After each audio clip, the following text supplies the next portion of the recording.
Hello everyone. I welcome all of you to YuktMind's unique initiative 10 minutes and newspaper done. Apologies for being late by a week, but we were analyzing the course and incorporating the genuine feedbacks in our videos to make it more relevant for preparation.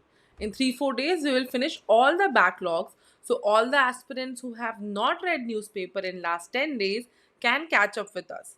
This is 11th June, the Hindu discussion, and we have selected 8 articles along with the relevant static subject. You can download the PDF from our Telegram channel or website. First news, the Karnataka government is all set to launch Shakti, the free bus travel scheme for women in Bengaluru. Women are eligible to travel for free in government run non luxury buses.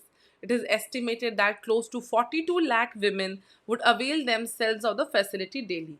Now, you can use this as an example under the topic Welfare Schemes for Vulnerable Sections of the Population by the Center and States, here being Karnataka, under the GS paper 2. Now, continuing with the same topic, that is welfare schemes for vulnerable sections of the population by the center and states, second news talks about crediting the first monthly installment of 1000 rupees into the bank accounts of financially weak women under the Mukhyamantri Ladli Behan Yojana. Madhya Pradesh Chief Minister Shivraj Singh Chouhan said that in future he plans to increase the assistance to rupees 3000 a month.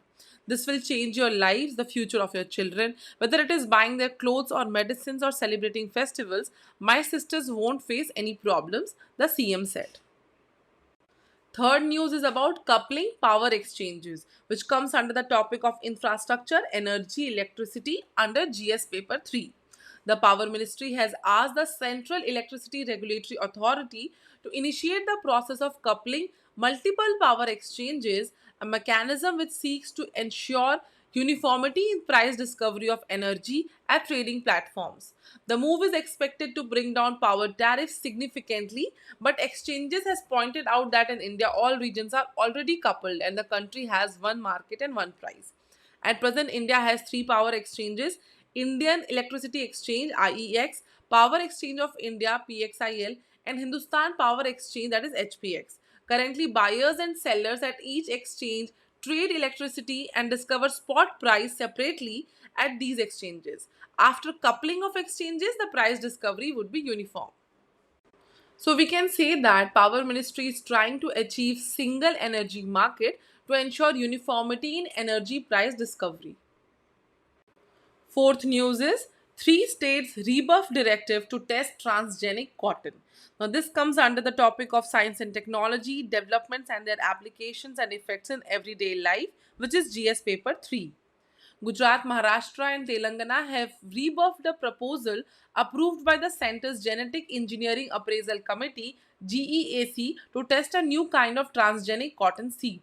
The seed in question was developed by the Hyderabad based BioSeed Research India and contains a gene Cry2AI that purportedly makes cotton resistant to pink bollworm, a major pest.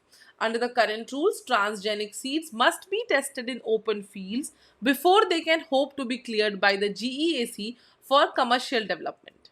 In most cases, companies interested in testing their seeds need approvals from the states for conducting such tests. Of the four states that Bioseed applied to, only Haryana gave permission for such tests.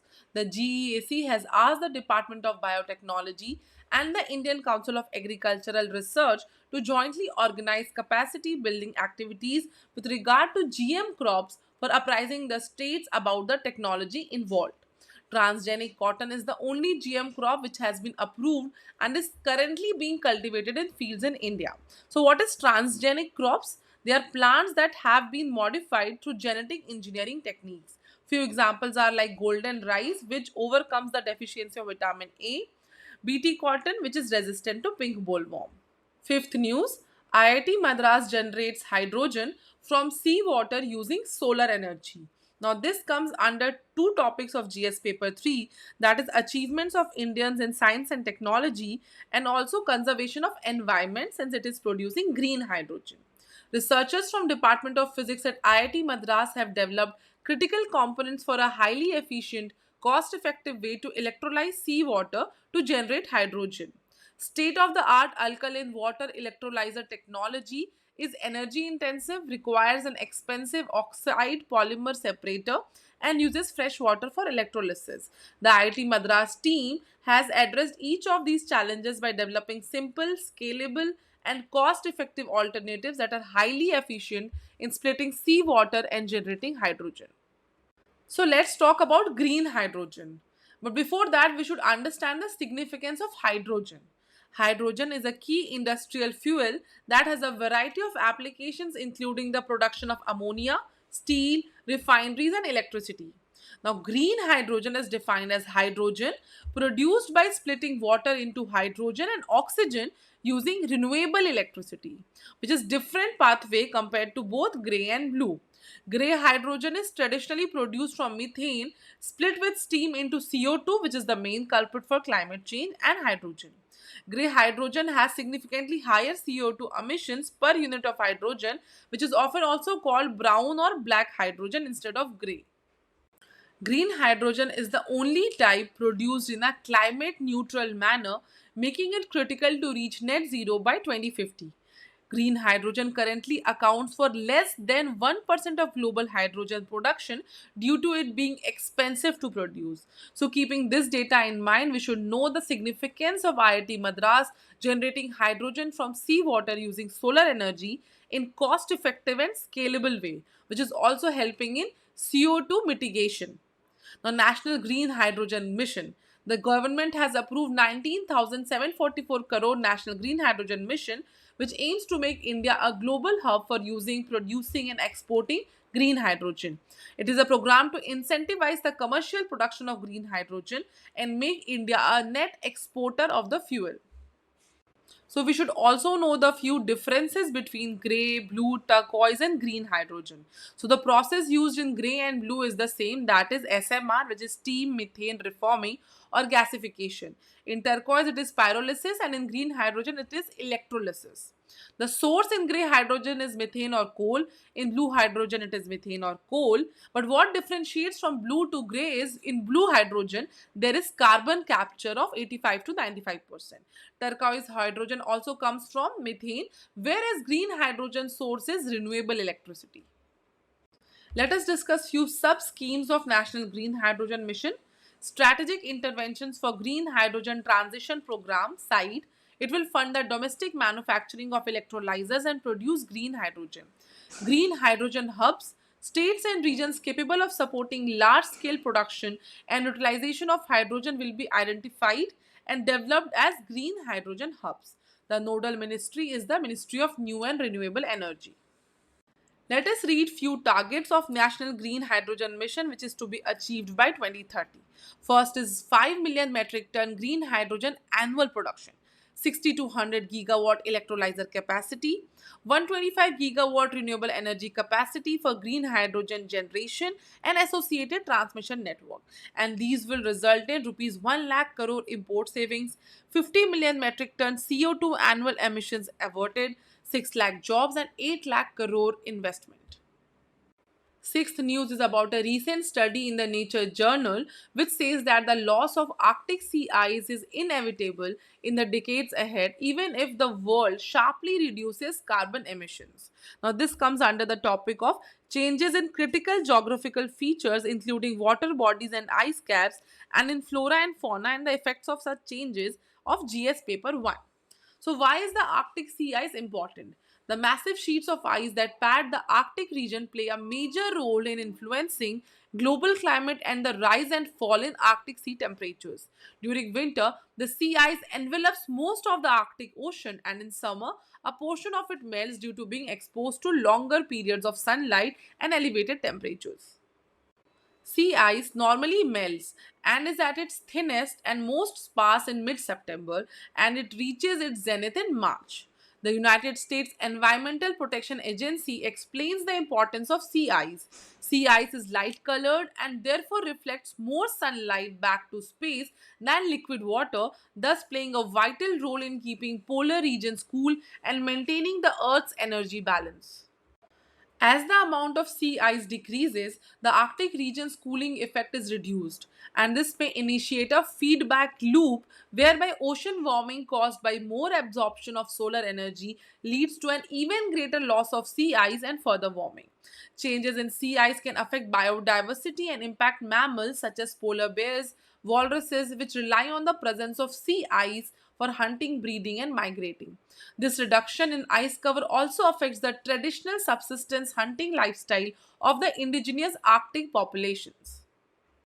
That the Arctic sea ice is decreasing is well known and acknowledged in several reports of the IPCC, and it is widely expected that the world will see its first sea ice free summer before 2050. But the recent Nature Journal study confirmed that there is no scenario under which the Arctic sea ice can be saved in summer. Moreover, if drastic reductions in emissions aren't undertaken, we could very well be seeing the first such summer in the 2030s. Ever since satellite records began to monitor the Arctic, the rate of loss has been nearly 13% every year. The diminished sea ice will lead to weakening of the polar jet streams, which are currents of air that forms when warm and cold air meet. And this has been linked to rising temperatures and heat waves in Europe as well as unseasonal showers in northwest India. So what can be done? While the ice-free summer may be inevitable, reducing carbon emissions might mean being better able to adapt to climate tipping points. Seventh news, Army Air Defense widens wings. Now, this comes under the topic of security challenges and their management in border areas under GS Paper 3. The Indian Army's reorientation from the western borders to the northern borders in the aftermath of the 2020 standoff with China, along with lessons from the ongoing war in Ukraine, has an effect on the present transformation of the Army Air Defense. A range of new systems, mostly indigenous with new technologies factoring in the new realities, is a new automation initiative under Project Akash Tir, which will build a comprehensive air defense picture for the monitoring, tracking, and shooting down of air defense assets. The nearly rupee 2000 crore contract for Akash Tir, a networking and automation project on the same lines as the Indian Air Force's Integration Air Command and Control System Network, was signed in March 2023.